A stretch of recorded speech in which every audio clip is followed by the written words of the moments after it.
Welcome to From My Mat to Yours podcast, hosted by yours truly, Kenya Marsh, certified yoga instructor and your yoga bestie.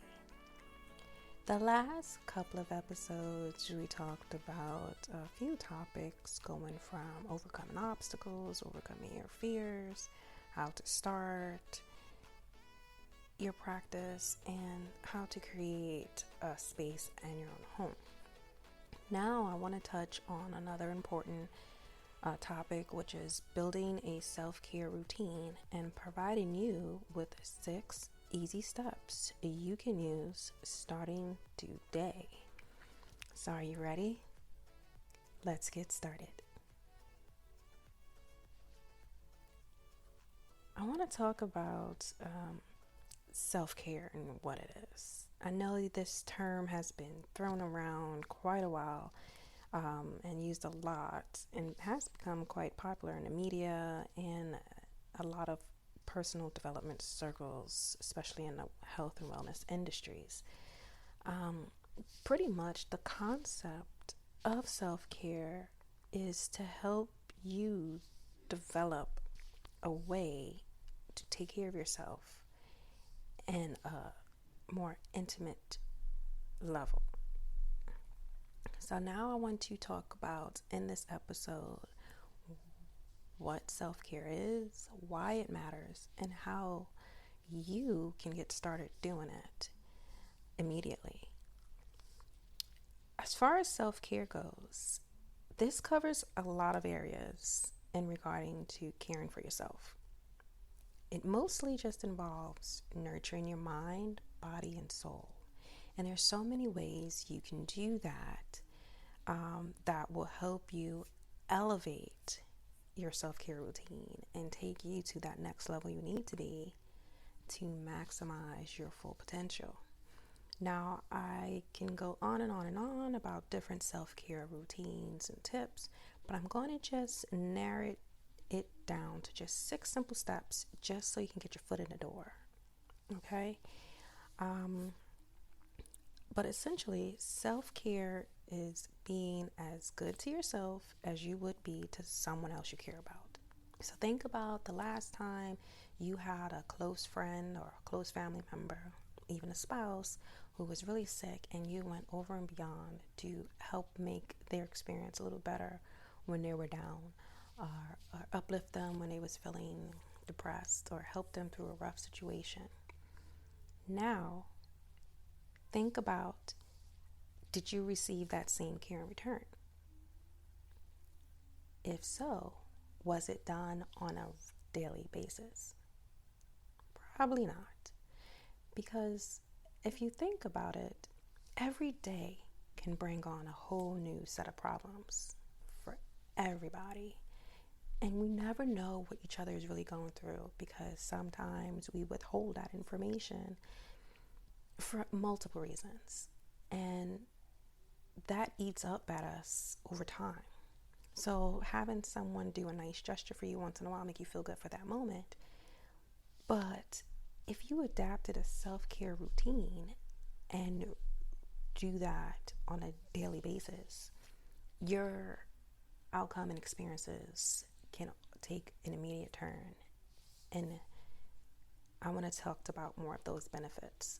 But the key is, even though you go over and beyond for someone and vice versa, doing that same treatment for yourself day in and day out will help you in many ways more than you know.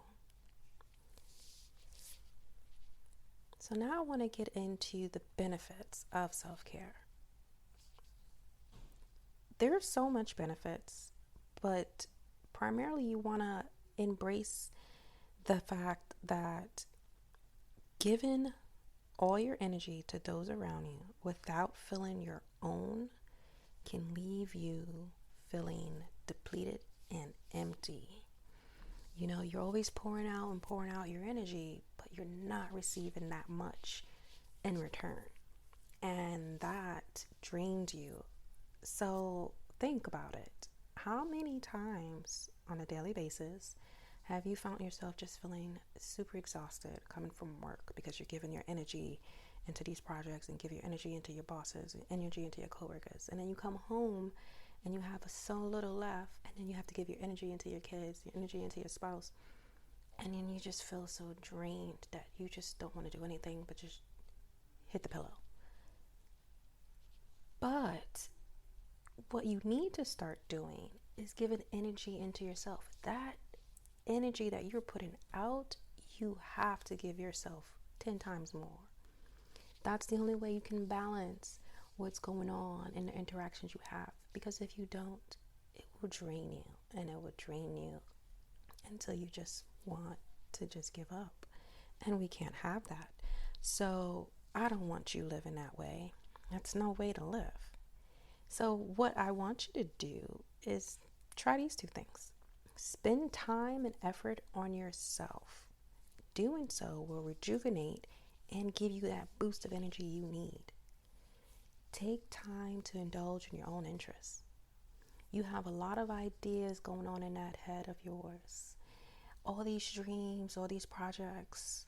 Maybe you want to write a book to share the story and hardships that you've overcome. Maybe you want to start to draw and paint because you are now inspired by seeing someone on social media. Maybe you want to just start traveling because you want to change your perspective of the world. Maybe you want to take up a yoga practice on your own. Maybe you want to become fitness models and start entering fitness competition.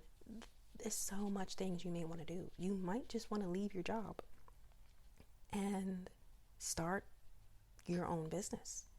You're so good at what you do, you want to take that on, but you're just stuck. You don't know how. You have so much bill pile up.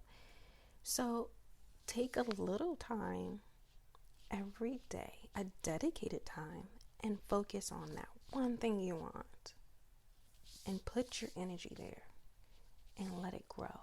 It's kind of like, and it's funny because we started planting, and the one thing we planted from scratch was an elephant ear, and we bought the seed and we put it in the soil, and that was like a month and a half ago, and we were worried, like, I don't know, what if we put the seed in wrong? I don't know if this is going to be right. It's not shooting up. I don't see a sprout. And we were just like, you know what, we're just going to water it and let it be. Water it and let it be. We're going to put our energy into water and just know that we did it right, and it's going to grow and flourish. And if you're going to look at my blog post, I'll share a picture of the before and what it looks like now in a matter of weeks. And it's tremendous how much growth it happens, and it's just full of energy. That's what I want you to take from it.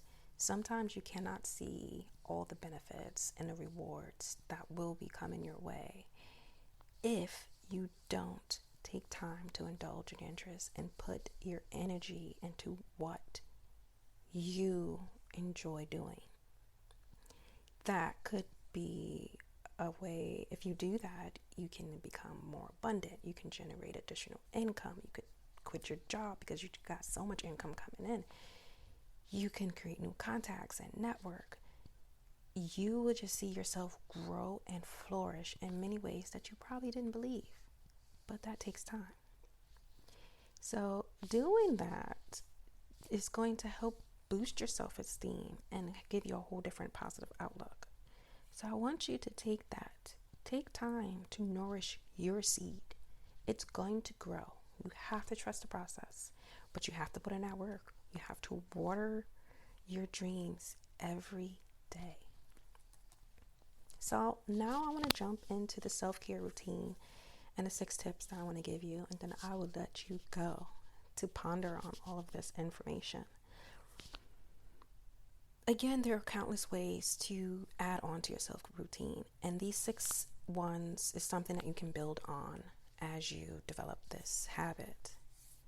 So step 1, I want you to take a walk in nature if you can, because surrounding yourself in a park filled with trees is so serene. I do that constantly. I do that every day.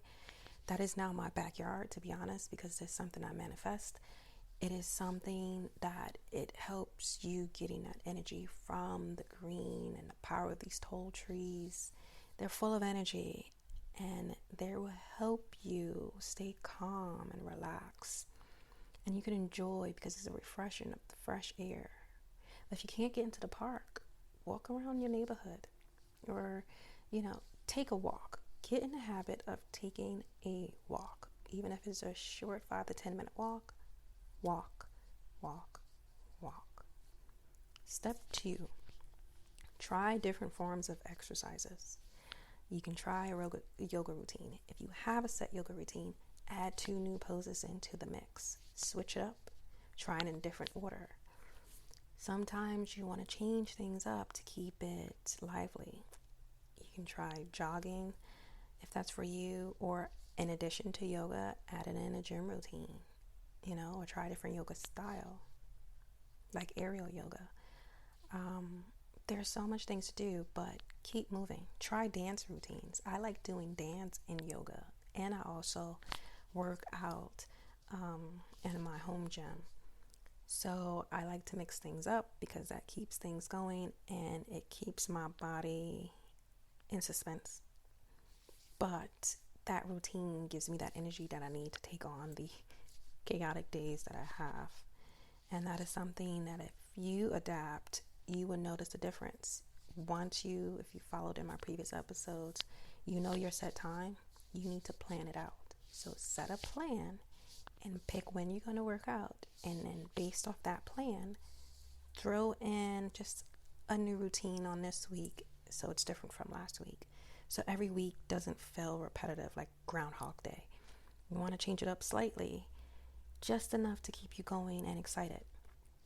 3, spend time with your friends. Can be rejuvenating, but sometimes spending too much time can be draining. So you want to create that balance of being with your friends and being alone. And in doing so, that will allow you to reap the benefits of resetting yourself and giving you that fresh start. Number 4 is very important, and I've talked about this in a previous episode. I was talking about setting boundaries. You want to allow yourself to decline invitations or favors when you're feeling run down. If you're feeling too tired, say no. Don't take on things, I could do it. No, you need to learn how to say no. No, no, no, no, no. There's sometimes you can, and if there's some people who have a problem with it, that's their problem, not yours. And step 5, treat yourself to your favorite affordable, keyword there, affordable indulgence, like a quick movie. Date yourself. Mani-pedis, go to the movie, go to the salon, or just pick up your favorite ice cream that you've been eyeing for a while. Once you have your daily routine of working out, one cheat day out of the month won't hurt you. But that's a nice reward for sticking to that routine. Sometimes you have to reward yourself. You reward yourself, you'll do even better. So it goes hand in hand. That's a win-win. That's my favorite self-care routine. And number 6, try when you take a bath to incorporate meditation. And when I'm saying meditation, I want you to take your thoughts to a place to reflect on what works for you. What are you doing? What didn't work? What do you need to do to improve? And then relax and bring it in to being centered and creating a balance. What one thing you can do as a small step to get better, and keep going through that route. And then just share your gratitude while you're in this bath. Say thankful and for all the good things that happened today. I feel grateful for waking up. Thank you for letting me see a beautiful sky. Or thank you for the rain for coming just to calm down this heat. Or thank you for the heat to come to dry up some of this rain water. Thank you for giving me another day to be around family and friends. Thank you for letting me get through this one project and just practice saying that. You can even, as a bonus, look yourself in the mirror every morning and say thank you. Thank you for showing up and waking up. So that concludes today's episode of the self-care routine. I look forward to speaking with you next week with a surprise topic, and I hope you enjoy your weekend. Have a wonderful day.